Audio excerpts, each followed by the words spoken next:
Die Solidariteit Navorsingsinstituut en Vrymarkstigting het verlede week bekend gemaak dat SEB die ekonomie tot soveel as R290 miljard per jaar kos. 'n Senior navorser van die instituut, Teens de Bison, sluit nou by my aan. Saam met hom is die uitvoerende hoof van die Nasionale Werkgewersvereniging van Suid-Afrika, Gerard Papenfoos, wat regstappe teen die regering beplan oor sy rasgebonde indiensnemingsteikens. Teens, so in julle jongste verslag skets julle die prentjie van wat swart ekonomiese bemagtiging ons ekonomie kos. Ek het gepraat daarvan tot soveel as R290 miljard per jaar. Hoe het julle hierdie berekening gemaak? Ja, Lorenza, ons het gaan kyk net na wat dit kos om te voldoen aan SEB. So dis nie die totale prentjie nie. Ons het byvoorbeeld nie gekyk na tegnologie wat hier uit die land gehou word nie. Ons het nie gekyk na hoe uitvoerende beamptes van maatskappye se tyd opgeneem word hierdeur. Al hierdie koste stel op, maar as ons net kyk na die voldoening en wat dit kos om aan daai 5 punte op die BEE telkaart te voldoen. En dis inligting wat vir almal beskikbaar is. So ons het dit toe van toepassing gaan maak op die breër ekonomie, die hele privaat sektor, en gaan kyk wat dit kos. En ja, toe nou uitgekom daarby dat dit hier in die omgewing van 290 miljard per jaar is, en ons het 'n klein ekonomie, dis tussen 2 en 4% van BBP wat ons elke jaar weggooi, en nou alles is daarom nou ook nie geld in die water nie, ek meen geld wat aan opleiding spandeer word en daai tipe goed. Het tog op die ou end 'n positiewe impak, maar die feit bly staan, dis geld wat die maatskappy andersins nie sou uitgee nie, en wat hy eerder vir beter doeleindes sou aanwend, want wie weet beter as die maatskappy self wat goed is. Want ja, as daai geld nou vermors word, die staat sê basies, jy betaal 27% belasting, wat reeds uitsonderlik hoog is, dan sê hulle my, jy is nog nie klaar nie, jy moet nog al hierdie lysgoed doen, en dan is daar nie geld oor om besighede uit te brei nie. As besighede nie uitbrei nie, het jy nie ekonomiese groei nie, en toe kon ons baie akkuraat bepaal, ons gooi elke jaar in Suid-Afrika 3% ekonomiese groei weg. So Suid-Afrika sou 'n heeltemal ander land wees as ons dit nie gedoen het nie.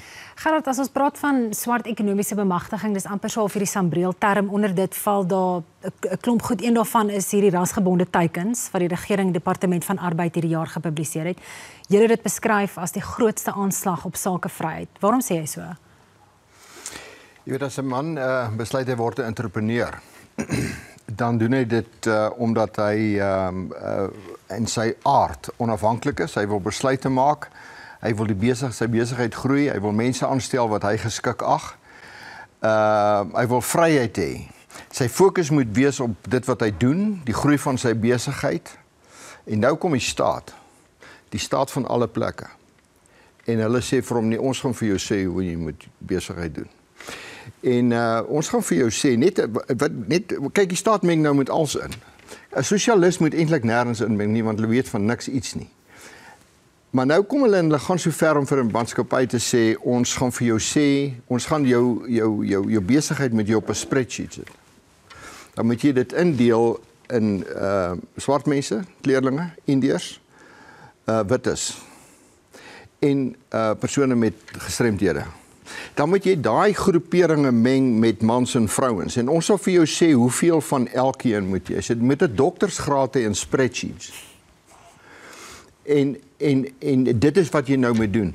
En as jy afwyk van enige van hierdie goed, dis nou na 5 jaar, dan gaan 'n staatsamptenaar, 'n inspekteur vir jou sê dat jou redes hoekom jy afgewyk het goed genoeg of nie goed genoeg is nie.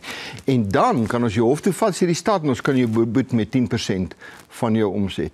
Nou, weet jy wat die vlak van onnozelheid, wat dit, vir iemand wat dit uitdink, is verstommend. Mense moet eintlik 'n breinondersoek doen. Hoe dink jy gaan jy dit doen? Dis onmoontlik. Maar die feit is, die skade aan besigheid, want besigheid leef nou onder hierdie wolk. So, aan die een kant kan jy beboet word tot so 'n mate, as jy 'n maatskappy 10% van sy turnover beboet, maak baie toe. Hulle kan dit nie doen nie. Maar die ander kant, as jy dit doen, pleeg jy ekonomiese selfmoord. Jy kan dit nie doen nie. So, wat sê ons vir besigheid? Wat doen ons nou? Ons sê nommer 1, ons gaan na hof toe. Ons gaan bring 'n dringende aansoek, want hulle in hulle konsultasie, ek wil net vir jou een voorbeeld gebruik met die konsultasie wat nou hulle gedoen het. Hulle het byvoorbeeld nou met industrie binne 2 weke gekonsulteer. Die vervaardigingssektor bestaan uit 16 subsektore, die motorbedryf, die staalbedryf, die chemiese bevaardiging, klerevervaardiging ensovoort, maar 16. Hulle het 'n uur en 'n half met al 16 spandeer, 'n uur en 'n half, waarvan hulle 'n uur vir die ouens verduidelik het wat hulle doen, en toe het hulle met die industrie 'n halfuur gekonsulteer. Nou ons gaan hof toe om te sê dis nonsens. Die feit is, die tweede ding is wat ons vir besigheid sê is, julle gaan dit nie doen nie. Ons kan dit nie doen nie, gaan dit nie doen nie. En nou sê ek dit nou hier, hulle gaan dit iewers teen my hou. Ek sê begin sommer by my, gaan dit nie doen nie. Nommer 1 gaan hulle vir my vra, ek moet my personeel in terme van ras klassifiseer. Vir my, die CEO. Ek sê ek gaan dit nie doen nie. Ek gaan nie mense gevolge ras klassifiseer nie. En ons gaan hulle in die howe beklei. Hulle moet hulle regmaak, soos ek vir hulle sê, hulle sal nuwe storehouses moet hou vir al die leers. Teens Gerard praat hier van sektore wat geraak word. In julle verslag is daar ook sekere sektore wat veral hierdeur getref word. Wat het julle gevind? Ja, nee, dis basies hoe meer arbeidsintensieve industrie so erger word hy geraak deur hierdie kwotas. Spesifiek maar as ons dan nou gaan kyk na veral mynbou en die finansiële sektor, is daar groot oornames gewees deur die jare en die uiteinde daarvan, soos ek nou gesê het, is ekonomiese groei wat skade ly, maar die gevolg daarvan is Suid-Afrika is seker omtrent die enigste land in die wêreld waar dit heeltemal normaal is vir iemand om in 'n minimumloonpos te begin en lewenslank op daai vlak te werk. Die ander gevolg is 3.8 miljoen werksgeleenthede het verlore gegaan of daai poste is net nooit geskep nie. Juis waar ons nie ekonomiese groei het nie en as jy gaan kyk 3.8 miljoen, daar staan uit minderheidsgroepe wit, bruin, Indiër, omtrent 600,000 mense wat werk soek. So minimum 3.2 miljoen swart mense is deur swart ekonomiese bemagtiging heeltemal ontmagtig. As jy gaan kyk na jeugwerkloosheid, mense kry nie 'n plek in die werksplek nie, want daar is dit eenvoudig nie werk nie, en dis 'n direkte gevolg van swart ekonomiese bemagtiging. Daar kan ons ook dan sien, ongelykheid neem nie regtig af in Suid-Afrika nie. Dit was tog nou die groot doel van swart ekonomiese bemagtiging. Maar binne die swart groep is ongelykheid erger as tussen enige ander groep. So jy kan hoegenaamd nie sê 'n maatskappy wat die ekonomie en wat groei onderdruk en mense uit die werksplek hou, is op enige manier bemagtigend nie. Gerard, jy het gepraat van die interdik wat julle gaan bring hierdie regstappe. Ja. Dink julle daar's 'n kans op sukses? Die departement self sê moenie bekommer nie. Niemand sal afgedank word weens regstellende aksie nie. Dis meer teikens as enigiets anders. Dis kwotas. Dis kwotas. As jy vir 'n ou sê jy moet 'n sekere hoeveelheid van mense in poste hê en jy kan net daarvan afwyk as jy 'n staatsamptenaar, 'n arbeidsinspekteur oortuig dat jou redes voldoende is. As jy nie dit kan doen nie, dan kan jy beboet word. Dan is dit 'n kwota. Dis nie 'n teiken nie. 'n Teiken is alteraai. Jy moet probeer.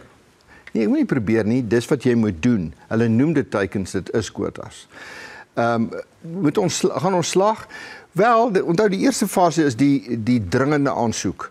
Ek stel nie die regters aan nie. As ek hom aangestel het, sou ons hom gewen het, maar ek stel nou nie die regter aan nie. En die gedagtes van die regter, jy weet, as hy rede vind, sal hy seker teen ons gaan, maar dis nie die einde van die proses nie. Hier gaan soveel litigasie wees. Want as ons hier verloor, gaan ons aan, want daar is nog die grondwetlike saak oor, kan die regering op die mate inmeng? Kan die regering rasmaatreëls afdoen? Kan die regering, maar die eerste ding staan op val, ek moet my mense klassifiseer. Nou, ek gaan nie, want daar is nie 'n rasklassifikasie wet nie. So, hoe gaan hulle my maak dit doen? So ek gaan ook vir ander besighede sê, moet dit nie doen nie. Kom ons beklei hierdie ding loopgraaf tot loopgraaf. So, as ons nie slaag nie, dan gaan ons na die volgende stap toe. Hierdie ding gaan oor tyd onwerkbaar wees, want wat die staat hier aanpak is onmoontlik. Hoe wil hulle, man, hulle kan nie 'n pothou regmaak nie. Nou wil julle vir my sê, ons gaan vir jou vertel wie jy in poste moet aanstel in jou maatskappy. En jy sê vir 'n ou hoe hy moet aanstel, kategorieë, kleure en dan op grond van geslag. En as dit nie werk nie, wie vat die risiko? Ek moet net vir jou vra, jy weet, daar is nou vanuit baie oorde teenkanting teen swart ekonomiese bemagtiging. Daar's voel amper asof 'n bietjie van 'n momentum opbou en kritici wat besef, na 30 jaar het dit nie gewerk nie, maar die president en die regering lyk tog of hulle nie gaan afstand doen hiervan nie. Wat sê jy vir lede van ons regering, wat sê dis nodig om die geskiedenis reg te stel, om seker te maak dat ons, soos jy nou ook vroeër na verwys het, swart mense ophef? Ja, wel, die enigste oplossing daarvoor is groei. En dan moet ons ook onthou, Cyril Ramaphosa was die voorsitter van die eerste SCB-kommissie. Hy het basies die SCB-wet geskryf en hy was ook, hy en sy spaar, twee van die grootste bevoordeeldes uit hierdie skema. So die kans dat daai verandering van hom gaan kom, is bitterlik skraal, maar die druk laai op baie van die vakbonde waarvan jy dit nie sommer sal verwag nie, begin ook teen hierdie beleid draai, want hulle kom agter, as die ekonomie nie groei nie, verloor hulle lede en ons almal sien die uitkoms daarvan. 'n handjievol mense het besonder ryk geword, meeste van hulle was reeds ryk en die armes word net al armer en soos ek nou vroeër genoem het, hulle kry nooit 'n plek in die werksmag nie. En ons gaan nou 'n geslag sien waarvan 'n goeie 30-40% nooit in hulle lewe 'n werk sal kry nie. En geen regering kan so iets doen en dit in die eerste plek bemagtiging noem of hoegenaamd rustig slaap in die aand nie. Teens Gerard, baie dankie. Bly ingeskakel hierna gesprek oor die hemelhoë salarisse wat uitvoerende hoofde van openbare instellings in Suid-Afrika verdien en later bespreek ons die Bella-wet se riglyne.